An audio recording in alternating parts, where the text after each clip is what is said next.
leftover pork and canned beans, and I can honestly say it is the best pork with beans that I have ever made. It was that good. Yes, it was. I can only imagine how much better it would have been had I been able to use the ingredients that I truly wanted. Here's the problem: leftover pork.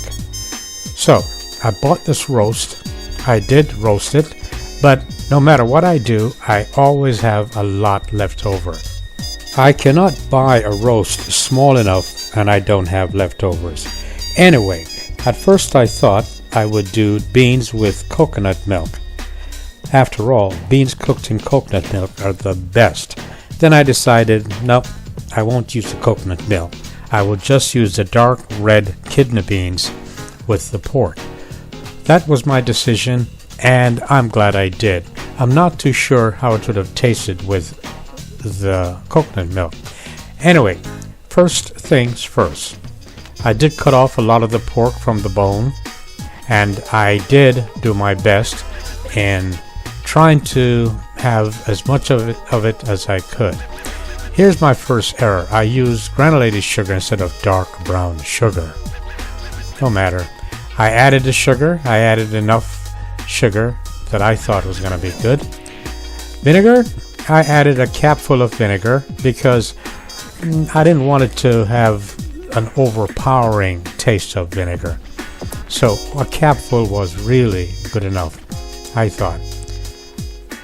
Keep in mind that I'm using pork that's already cooked, well cooked as a matter of fact, and I'm using canned beans, which for all intent and purpose is already cooked. And I decided that I was going to have fun with this. Now, I had what I thought was the right amount of sugar. I wish I had been able to use dark brown sugar, but I used what I had, which was granulated sugar. I also wish that I was able to use some pepper, real Scotch bonnet pepper. I didn't have any, so I used what I had. So that's what I did. First of all, I put everything in a bowl. I put the pork rather. I don't know why I have beef on my mind.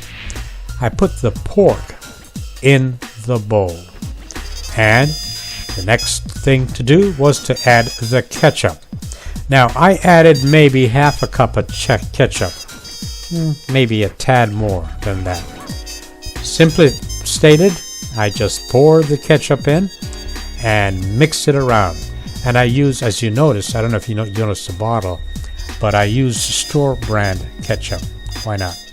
Anyway, poured the ketchup in and I mixed it up really, really, really well. And there you have it. Next, I added the beans, and that I mixed very well. So, what do I have? I have the pork in, I have the sugar, I have the beans, and it's all mixed together really well, along with a capful of vinegar. Now, I did not have any white wine to add to it. Wish I did. Once I did everything as I was supposed to do, then the next thing was to simply put the lid on. I put the lid on it, and I placed the entire thing in the oven. Once it was in the oven, of course, and it was a preheated oven, by the way, preheated to 350 degrees, and I set the timer to 60 minutes because I wanted everything to marinate, to really get cooked in there. In the end, this is what I had, and I've got to tell you, it was so delicious. It had the right amount of sugar, the right amount of everything, and it was delicious. So I broke off a piece of my bread. I toasted it for a little while just to get it warm, really, and then I added my beans to it. My baked beans baked in the oven with leftover pork. And I'll tell you, you cannot see how really delicious it is, but it was. If you ever have some leftover pork, one of those pork butts or whatever that you roast and you can't finish it, this is it. Beans, sugar, and leftover pork, and oh God, it was so good. It really was